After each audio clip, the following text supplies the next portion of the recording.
Hello, and welcome to SIMRadio here on Sisters in Music Network. It's Monday Music Madness, and you're tuned in to Mixing It with Nicki Kris. This is Nicki, and in case you don't know anything about me, I'm a singer-songwriter from Raleigh, North Carolina. My show celebrates women in the music and entertainment industry, providing an avenue for them to showcase their talents. Our motto, Sisters in Music, together we are stronger. My guest today is a touring singer-songwriter that creates the type of music you can feel in your heart and lyrics that speak to your soul. Along with her family band, she's opened for or shared the stage with the likes of the Jonas Brothers, Sister Hazel, the Spin Doctors, Average White Band, John Oates from Hall & Oates, and many more, which has certainly solidified her as an authentic, dynamic performer. With a sound and style that's truly refreshing, a loyal following in the Philadelphia area from where she's from, and an endorsement deal from Traveler Guitar, she has certainly validated her presence in this difficult to infiltrate industry. She has a new album coming out that we're going to be talking about and so much more. Please join me in welcoming the fabulous Laura Cheadle. Welcome, Laura.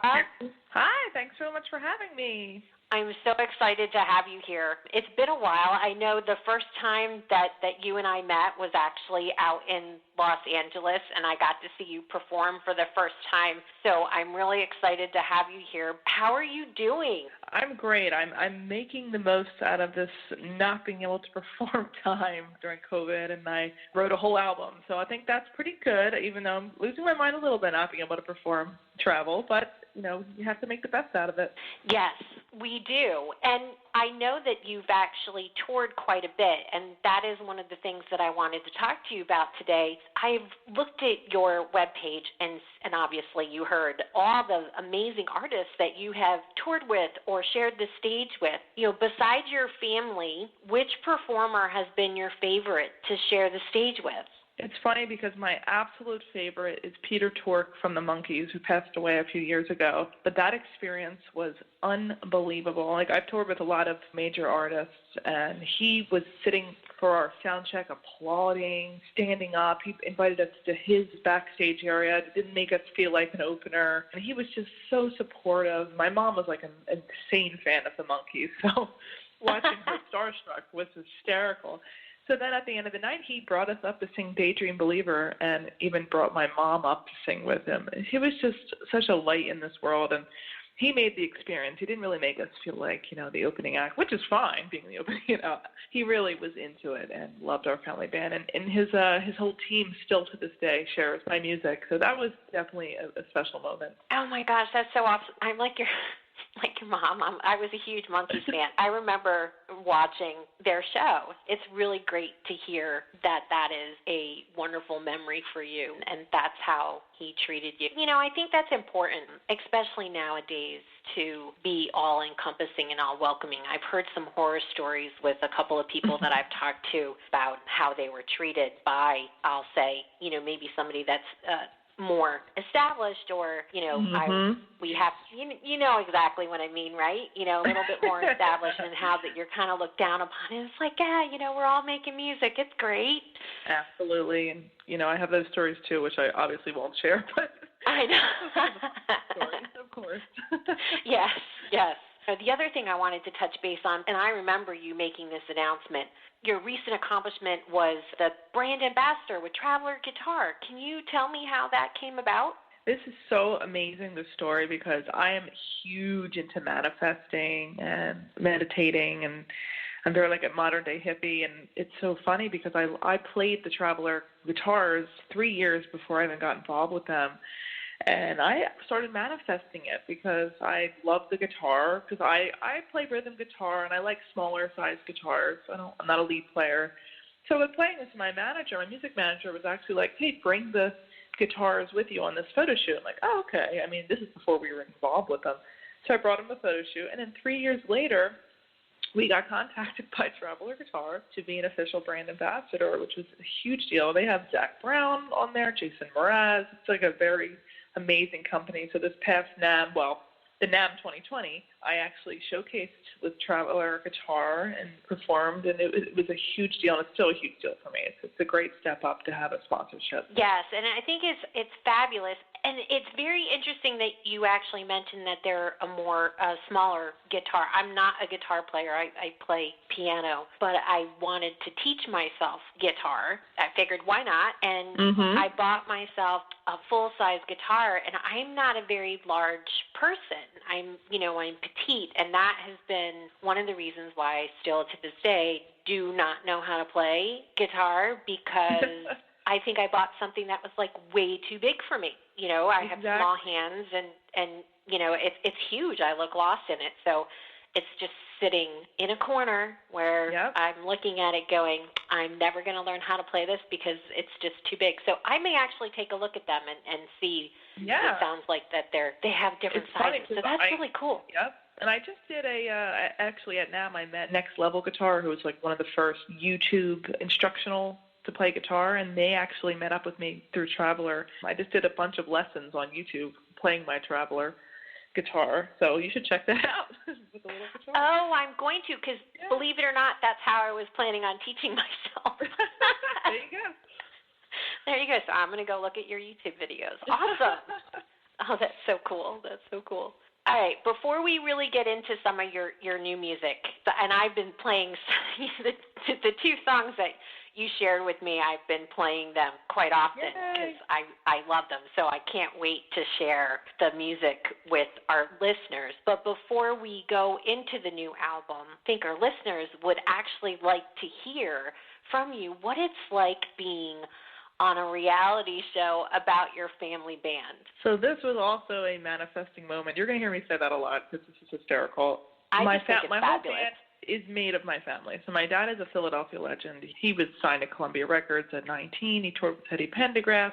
His resume is insane, my dad. So I grew up in the music industry with him. It was different then. So my dad started playing with me when I was a teenager, and my brothers as well. And we had always joked about being on a family band show. So lo and behold, we got contacted a few years ago, and it was so cool. It was on Cozy TV. It was called Next Grade Family Band. It also aired on NBC, and it was just such a wild experience. But it wasn't like drama, which I love. They actually just focused on the music. That was amazing. So people can look that up. It's on my website as well. It was really cool. And I got a lot of tours from being on national TV. So that was a great experience. That's incredible. I think it's fabulous that your entire family is involved in your career. That really just shows how much they support you and support the whole concept of music as a career, and I just think it's absolutely fabulous. Yeah, I was just born into it, I always say, and, it is a love. We all understand each other. Even when we rehearse, it's just such an understood thing when we practice songs, because we're all family, so we get it, except for the drummer, but he's a honorary Cheadle, of course. But, even my mom is musical. She sings on the tracks, too. So it's super cool. And we're insanely close. We're like a funky Partridge family. Wow, that's so awesome. That's so wonderful to hear, because nowadays, a lot of times you don't have that. And I think it's a blessing. So I'm thrilled for you, and I'm thrilled for your family. Absolutely. All right, let's dig into the new album. It's called Shine This Lifetime. What excites you most about it? I wanted to bring positivity into a time when people are not very positive, and I know it's easier said than done, but I forced myself to really get into that zone. It was pretty easy because when I'm creating, I'm happy, and I know a lot of people are just so negative with everything, and they're feeling down, for good reason, but I wanted an album to be happy, and I wanted to bring joy, and that's what my contribution is going to be for this album. What I've heard, it's fabulous. So I would like you to tell us about the single Everybody Say and the new music video attached to it. Can you tell us if there's anything in particular that inspired the song and the video? Absolutely. So Everybody Say was so inspired. My dad owns a recording studio, so it's another reason I'm very, very lucky. So I walked into the studio, and I had this tune in my head, and my dad and I actually wrote it in probably like 20 minutes. It was so inspired, and it's Everybody Say is just about getting through the sadness of being happy and saying you can breathe again, you can be happy again. And the music video is amazing. It actually was filmed during quarantine. It's actually all animated except me by KXP Studio here in Philadelphia. So she came, we filmed with green screens, and the music video is just pouring with happiness. There's a lot of animated little animals in it. It's adorable, and I think it's going to, no matter what genre of music you like, I think you're going to really love this music video.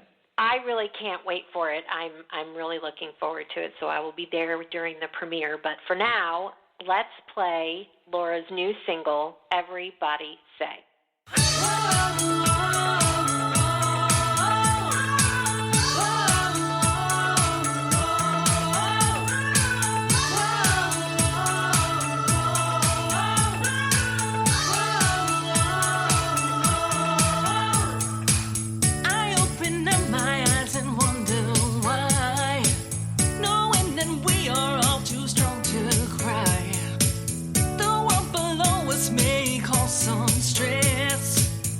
Race to the top and soar right out of this bed. Everybody say,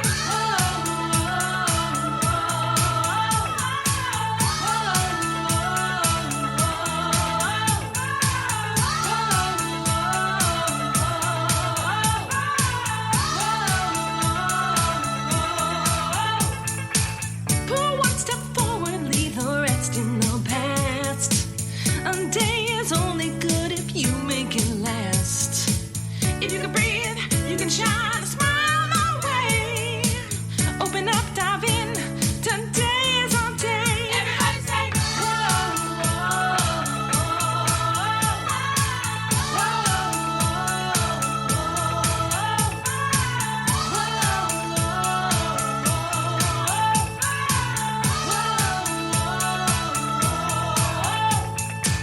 sometimes the only way to dream is to believe. But I know, you know, we all know it's the only way to be.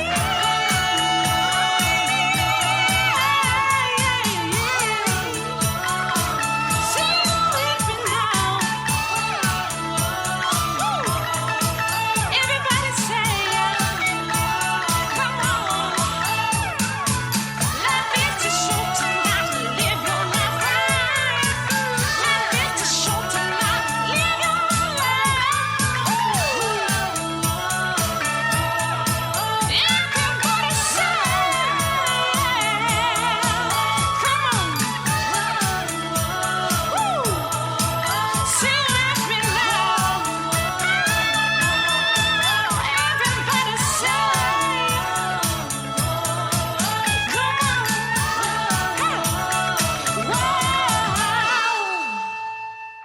Wow. One of the things that I picked up on listening to that song was your range is simply incredible. I was actually quite you. blown away. The two songs that you sent me, I was sitting here listening to them ahead of time, and I was just like, wow, where does this come from? Because you and I are probably, you're probably a little bit taller than me because I am short, but we're both, I would say, petite women, and I'm thoroughly impressed. And one of the other things that I was so excited to hear, and this is where I really think that this sets you apart, is the instrumentation in this particular song, and the other one as well, is that it's authentic. So much of the music today is electronic, and, I'm guilty of that too. I definitely do electronic type stuff, and I love my little loops and beats and all kinds of stuff, but I really, really was inspired by the instrumentation and the mix and everything, because it is such a welcome change. It doesn't fit into what I would call the cookie cutter of what you hear today. Was that your intent with the music? This is definitely my intent with the music, because my dad has really raised me on real music. I'm actually extremely jealous of my parents. So, my parents are 61, 62, so they had, the best music growing up.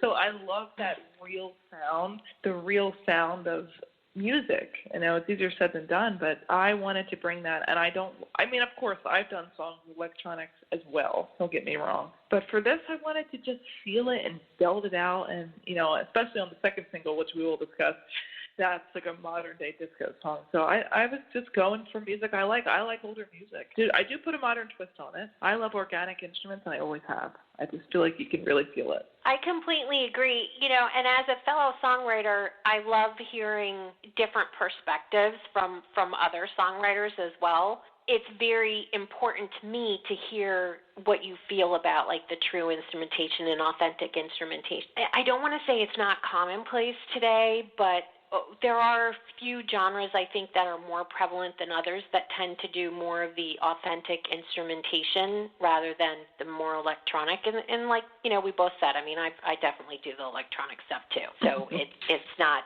I'm not totally against it, but it's just really refreshing to hear because it is not something that you do hear very often. I have my dad, in my arsenal. He plays every instrument, and I have these fantastic musicians around me, my dad's friends. So I want to utilize them on the album as well. So that's what's really cool, to have these incredible musicians and want to showcase them as well. Yep, that's awesome. What do you love about writing a song? I love writing a song because it comes from my heart. I'm not the kind of person, when it comes to my albums, not like film and TV or something, but when it comes to my music, I don't write a song just to write it. It literally comes from my soul, what I'm channeling. I love the release it gives me. If I'm anxious, if I write a song, I'm not anxious anymore. If I'm happy, I'm elated. It's just such a beautiful way to channel the universe and get it out. Because sometimes something will be in my head for like even a year, and I finally write lyrics to it or music first. So it's really anything creative is what makes me beam in this world. That's why I love creating. Do you think that sometimes your genre shifts with your mood? Absolutely. Actually, I sent you two of the funkier songs, but there's some other songs on the album that are very singer-songwriter, acoustic-y. My albums are never extremely cohesive, but that's because every song is a different mood for me. But it kind of goes because it's all my voice. But yeah, there's a lot of different sounding songs on the whole album, for sure. It's very interesting. You and I are actually very similar, especially even thinking back to, like, the first album that I released, where I was very adamant about using real instrumentation. Everything was authentic about it. And I was very much of, you know what, I like this song. It maybe doesn't fit with the whole theme of the album, but we're putting it in there anyway. So I think it's great. It's very funny to me how when you start talking with other singer-songwriters that a lot of the same things that you're doing, and sometimes different things, there's so much cohesiveness, I guess you would say, amongst us. As a songwriter, do you have any tips that you would like to share? My biggest tip is what I tell a lot of people that I've talked to that like enjoy my songs, or I always say just really write from the heart, because music, I don't think there should be so many rules in music, and people get so tied up and I have to do it this way or it's not going to sell and sell and sell. Of course, the music is a business, but if you're writing from your heart, people will immediately respond if it's really, really something that came from your soul that people can relate with. I don't like when people put a technical part on it. Of course, there's a time and place to do that. But when it comes to your music, if you want people to feel you, just like in a conversation, you have to speak from the heart. So that's what I always stick to, something that really means something to me. That's a fabulous tip. And with that, let's take a short break here for a word from one of our partners in podcasting, BSQUAREDMGMT. And we'll be right back on Mixing It with Nicki Kris here on SIMRadio. Hi, it's Jordan and Madison, and we're Jay Madison out of Nashville, Tennessee. We'd love to tell you about BSQUAREDMGMT, artist services by artists for artists. Get your press, branding, single release, and sync success plan now at BSQUAREDMGMT.com. And listen up to our latest single, Down, now on Spotify. And we're back on Mixing It with Nicki Kris on the SIMRadio network, and my guest, singer-songwriter Laura Cheadle. I would like to get back to your album. Let's talk a little bit more about that. What inspired you to write it? I honestly, it was so crazy because I had been touring California, all over the country for like 3 years, and I hadn't written pretty much anything since my last album was released in 2016. So I was like, oh my gosh, am I writing anything? The minute the quarantine hit, I started writing like I've never written before, which was wild because I was just sitting home but I think it was a lot of pent-up emotions, and I started writing, and I noticed that most of the songs were positive because I was just trying to get into that mindset, and that's what inspired. I think the world was my muse at that moment, and I'm so happy because it was so cathartic for me to write. That's fabulous, and you're right. I mean, a lot of the songs, or at least the two that you shared with me, they're very upbeat and positive. So I would actually like you to talk now about your second single and the title track, Shine This Lifetime. Could you tell us about that? Shine This Lifetime embodies the whole album. It is a very modern-y disco song. Somehow came out that way. It's hysterical. I wanted to show my range in singing because a lot of the times, a lot of my songs, my last album was called Chill, so I was singing very chill. So I wanted to just belt it out on this one, and I wanted it to just scream joy. And there will be another music video for this, which is going to be wild and just very contagious joy that I'll be filming. And it's just a really fun song, and I think a lot of people, every time they hear it, they'll just be happy and want to dance, and that's what I wanted to do for this song. Fantastic, and it definitely has some disco vibe to it. I will definitely say that. Okay, let's play Shine This Lifetime.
My favorite. I absolutely love it, and I definitely think it kicks up the funk, which is so awesome. It really is. I mean, like I said, you don't hear this type of music every day, and I'm so glad that you have put something like this out because it does certainly give that positive dance feel vibe. And again, I am so impressed with your range. So you have certainly captured that in this song. Definitely have captured that. And yes, you're welcome. And one of the things that I was actually sitting when I was listening to it to the first time, and it's going to be a good segue to the next thing that I wanted to talk to you about, was I sat here and I was listening to it and I go, gosh, this would be so awesome to see performed live. And I have gone and looked at some of your videos on YouTube that you did have your live performances, and they're incredible. So let's segue into the next topic that I did want to talk to you about, because I know that you've been doing some live streams on your social media recently. Obviously, COVID lockdown, everybody no more live performances, at least for now, right? Temporarily on hold. So different energy between streaming and lives. And honestly, one of the reasons why I haven't really done any lives myself, or stream lives and things like that. So how do you think the whole streaming aspect of performing is going to impact your future in-person performances? It's funny because at first I was like, oh, live stream, it's not the same energy, which it's not. You don't hear applause. But I really have been able to craft a lot of the songs that I didn't really have a chance to do. Like some of the songs that I would do super pumped up, like live, I turned into more like chill acoustic vibes for those. And it's allowing me to just kind of rework my set, and especially with the new material. And you're really getting this like instant feedback from people commenting. So it's been really a really interesting way to switch up the set list, because when I was touring constantly, I was doing a lot of the same set, and I was kind of getting a little bored with the set I had. So this has been interesting, and you get to interact with fans so much. And it's been cool. I do miss the live, of course, out, but it's a really great way to switch it up a little bit. When do you think, in your own opinion, you'll start getting back out and doing live performances? I know some areas are doing live performances, because I actually have seen a couple of other people that I know that they're doing performances in the Nashville area. I know in particular they are still having live performances with social distancing, of course. When do you think that you'll actually go out and start doing some live in-person concerts again? I'm not sure. I do have one booked in April, but it's going to be it's at a theater, and it's only about 30 people allowed in, and half of it is live stream, which I feel more comfortable with, because my dad is 60, so I'm being very, very cautious and just trying to take it day by day and see how it goes. It's a really weird thing. I know a lot of people have passed away from COVID, so it's scary. So I'm hoping soon, but I'm optimistically cautious on it. So we'll see. Hopefully soon. Awesome, and that's a great way to be. I'm exactly like you. I'm doing the cautiously optimistic type of methodology, which is one of the reasons why, I started this whole mixing it, and now we're expanding actually to doing Instagram lives and holding live events and doing my own thing. So I guess we all as creatives have tried to find various different ways to continue to be creative while staying true to our craft. So hopefully you'll be able to get out performing live soon. If not, we'll all be able to at least watch you on some of your socials doing some live streams. And I, for one, will be tuning in the next time, because I would be excited to see some of these songs that you've shared with me, how you've adapted them. Like you said, you've changed them a little bit, and you have a little bit more flexibility with your sets and so on and so forth. And I would be excited to see that, because I actually have seen you perform live. So you only saw me acoustic. Yep. So I'm going to definitely tune in. So with that, awesome. Before we close things out, is there anything else that you would like to share with our listeners? When's the new album out, or is it out? So the new album, it will be slowly put out. I'm doing single by single. And my Everybody Say is available now for pre-order or pre-save. So if you go on my website or any social media, you can find that. Spotify, everywhere, it's distributed. Single will be released first before the full premiere of the whole album. So, since I can't tour, might as well stretch it out a little bit and get some excitement with each single. Excellent. And do you have a target date for the full album, or not yet? Not yet, but the first single is March 5th, will be out officially. So coming up soon. Oh, great. Excellent.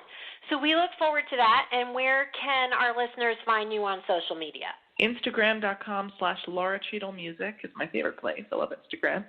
Facebook.com/Laura Cheadle. Basically, if you type in Laura Cheadle, you will find me. Fantastic. All right. With that, I'd like to thank the wonderful Laura Cheadle for taking the time to chat with me today. It really has been a pleasure. It's been such a wonderful time speaking with you. Thank you, everyone, for tuning in for Mixing It. On behalf of everyone at SIMRadio, this is Nicki Kris. Until next time, keep on mixing it.